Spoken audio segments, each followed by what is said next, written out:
Okay, explain the flags to us. The one's an American flag, one British flag. The other two belong to Andy. He's a Marine veteran. No quarter on the other flag. Flags explained.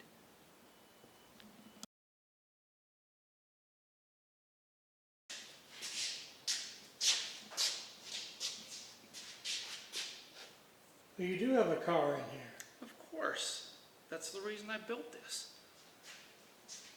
The next one to come in here is going to be the TRF, then the Ready, and then on that end is where the Mustang's going to go. Now, how are you going to put your shop lighting in? You see those little boxes along the top there? Ah, okay.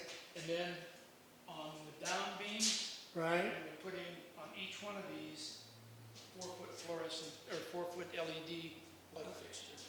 Okay. Now, where's your electrical panel going to be? The electrical panel is right here.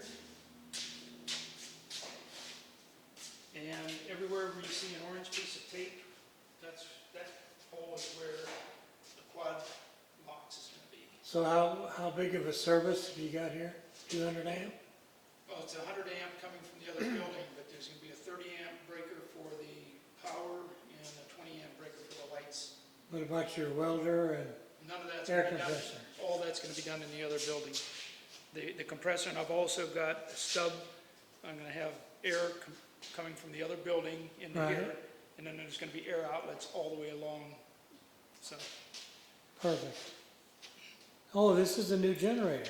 yes, Wow. yeah. And it was free. No, that's perfect. It's just the right size. Well, this is a Harbor Freight one. Yes. Yeah. Electric start. Yep. Got a good battery in it. Brand new. Oh, that's great. New That's carburetor, perfect. new igniter. And you can run your welder off this if you need to. Yes. Yeah, he paid $20 for it, and I don't know how much he spent. Wow. I don't know how much he spent for the carburetor, the igniter, and the battery. You can get the carbs for 20 bucks on the internet. The igniter, I don't recall how much those are. No, that's great. That's a great deal. And it runs really well.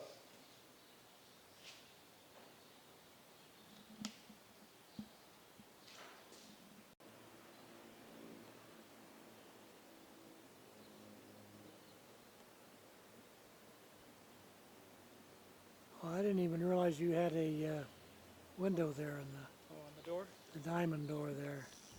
And I'm going to change that to a deadbolt on that door. I don't like the idea of having a cheap lock on there. Well, there's already somebody here and you've got the guard dogs. Well, I still, if both of us are gone at some point in time, somebody could come in here with a hammer, knock that off, and they have access to everything. That makes sense. Often revealing itself in dramatic fashion, forever reshaping how we see the world around us. I hate it when my cell phone's in my pocket and gets into some mode that I don't want. This is a Oh, you've got a car in here too.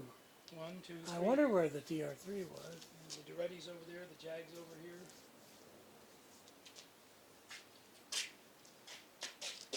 Do you need any light? No, this is good enough to see what progress has been made. On the Jag, nothing. On the Duretti, nothing. Well, where did the Duretti come Oh, you didn't see that? from? No, I don't even know about that. Turn the light on. I thought your Swallow Duretti was gone. Oh, the first one was, yes. Well, where did this one come from? I bought it Obviously. How long ago? 2 years ago. And this car is number 1028. Or 1026. The other one that I had was 1028. They were built 2 cars apart on Oh, the production that's a line. coincidence. Yes. Jeez. Where did this one come from? This one was in Apple Valley. I saw this car in about 2014 when somebody told me about it. I went and visited the people who owned it. And I had called first, and the woman says, "Oh yeah, we'd be happy to show it to you." So I went over, and it was much cleaner than it is right now, obviously. Her father owned the car, he passed away, so she inherited the car. And I said, well, what are your plans? And she said, well, we're going to restore it because it's been in our family since 1955. Wow. I said, well, I said, and I brought all my literature, a whole stack of things that I had collected for my first Duretti. And then in 2020, I saw a Duretti in Apple Valley with an email address, and I thought, I wonder if that's the same car. So I sent an email and I asked if this is the one that I saw, and her response was yes. And I said, I'm curious about progress, and she said, well, we've decided to sell the car. So I said, okay. So I went over and I said, I'll tell you what. I said, I can't afford to buy the car because I know what it's worth and you know what it's worth. I said, but I said, I'll take some pictures, and I said, I'm in touch with most of the Duretti owners around the world. I said, I'll see what I can do for you. So I put it on the internet for the Duretti group, got no responses, so I went back over and I said, I think I need to take a few more pictures. And as I'm standing there looking at it, I said, you know, I wonder. So I said, Chris, I said, what are you realistically trying to get for this car? And she said, well, she said, I think it's worth at least $25,000. Wow. I said, yeah. I said, you're right. I said, so I'm looking at it, I said, would you consider taking $20,000 for it? And she said, absolutely not. I said, well, how about $22,500? And she said, well, let me go talk to my husband. So they went outside and they talked for a little while, and she came back and she said, how about $23,000? I said, okay. I said, give me 2 weeks and I'll have the money for you. Wow. So I figured in the condition the car was in when I got it, it's worth easily $35,000. And the rarity. Yeah, 200. At that time, it's even more rare Yeah. now. And there were 276 of them made, Right. and I've gotten to know almost all the Duretti owners in the world now. I get phone calls from England, and I even had the fender beads on these cars are non-existent. They're a little bit wider than TR3, so since I'm missing the front ones, I took an old TR3 fender bead and straightened it to see if one of these days I'm going to have this all sealed so that the wind doesn't blow all the dust in here. Yeah, you don't want the critters in here either. No. Oh, I don't see any evidence of critters at all. well, some pigeons got in here once, and I bought an air rifle just in case. I said, you come back and you're gone. We had that problem when we used a store where you actually wasted this warehouse. It was just one little opening that was like in like a door. Oh. It was a corrugated like steel door. Kind Yeah. of thing. It was just big. And it was like they kept on coming out, you know. And I'm kind of like, it was like, you got babies in there, don't you? Well, for a while, there were rabbits coming in here, Oh. but now they're too big because this door won't close completely because the concrete is slanted. So I'm going to modify this door so that it goes all the way down and seals the concrete. I've got a lot of projects in front of me, so I figure I've got enough to keep me busy until I'm gone. But all those tubs are full of car parts, boxes all the way around that side and the back full of parts. And then there's what's going to be my workshop is a disaster area. I've got tools scattered all over the place in some parts. What's left to do on the Jag now? Put the doors on it, finish the interior, and then try to fire it up. And then I discovered that I bought the wrong size tires for it. You got the starter fixed, right? I just pulled it off and rebuilt it.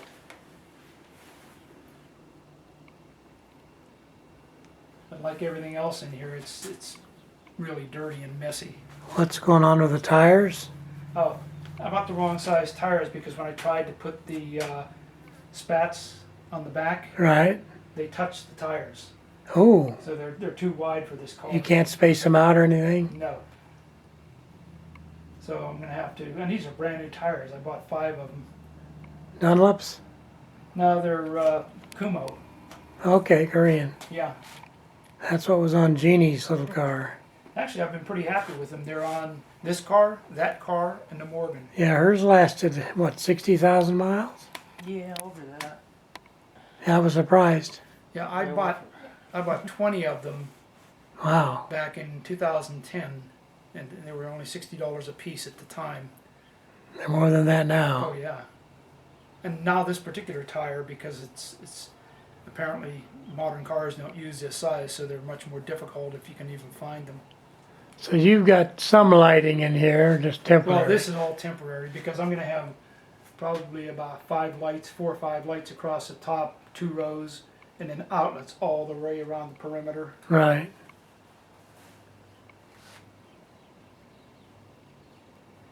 I see it's using the same batteries here as the Yes, ready, same size, same group size.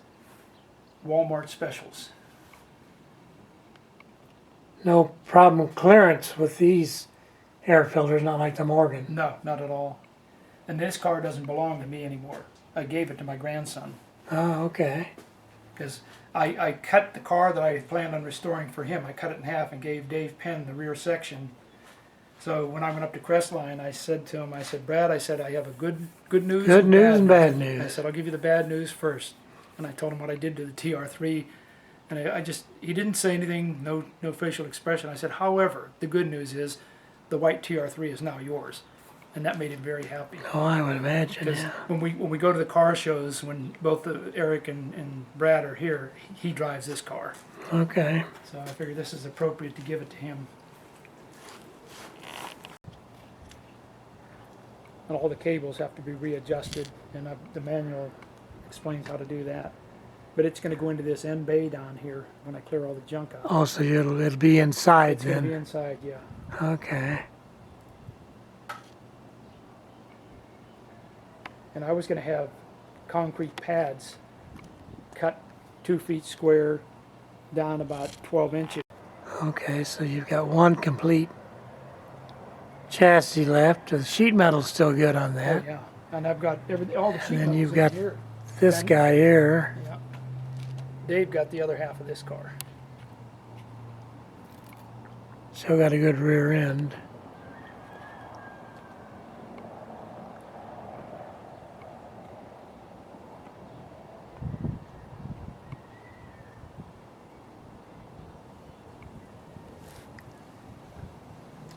Now what's going in this pit? That's where the concrete's going to go. Oh, okay. But this ground is as hard as concrete, so digging it has been really a challenge. And then when I'm going to go down about 2 to 3 feet because I've got all that concrete there, and then I'm going to be cutting that concrete that's across where the roll-up door is, because I need to be able to get cars in and out of there without my little wooden ramps. That makes sense. Well, I hear Andy's AC running, so he's probably home, right? Yeah. Yeah, that's all of his stuff. And he just bought we went over to Pinion Hills and got a little wood burning stove. Oh, okay. And he got all the attachments, the backboards, the Everything he needs. everything he needs, Piping, plumbing. everything. Well, you're going to have plenty of wood over here to burn, too. Well, that's what I told him. I said, and then I sent a text to Eric the other day, and I said, "How's things going up in Crestline now that the weather's changed?" And the response was, "I think we're going to need firewood soon." Yeah, it's probably getting nippy up there at night.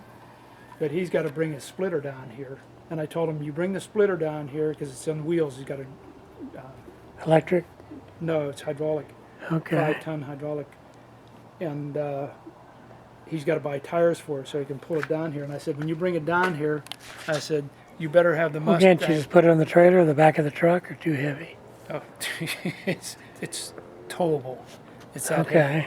And I told him, you bring the splitter down here. I said, you're going to take the trailer home so that you can put the Mustang on it and get it down here so we can get it in the garage. So that's the plan right now, because of the fact that that's what they were originally built with. Right. So he's starting to look around. Then he's got a friend that lives up here in Hesperia. His name, believe it or not, is John Lennon.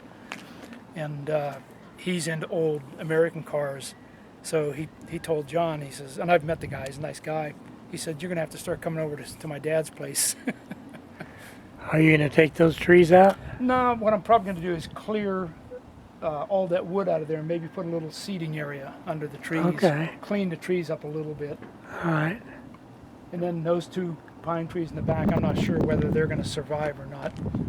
I may top one of them. They're not healthy at all. Yeah, it doesn't look like it. My bedroom is on the corner over there, so I get the benefit of all this light. Because when at night when it cools down, I open the window and let the breeze come through. Yeah, because the breeze is coming this way all Well, the time. typically it's out of the south or southwest or the west.